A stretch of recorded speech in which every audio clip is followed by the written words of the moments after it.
We're here at the berry patch today. We're planting strawberries.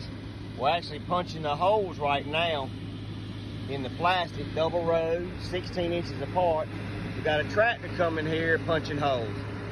I'm going to try to lay down on this plastic and video as Chris here comes by with a hole punching machine on the plastic. Y'all just pray that I can fit under this tractor right now.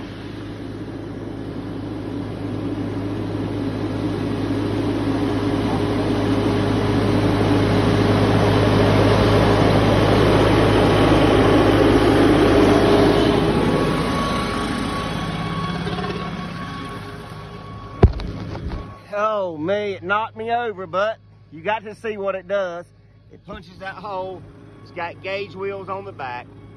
I told Chris I'd been on a diet. I thought I could fit under the tractor this morning.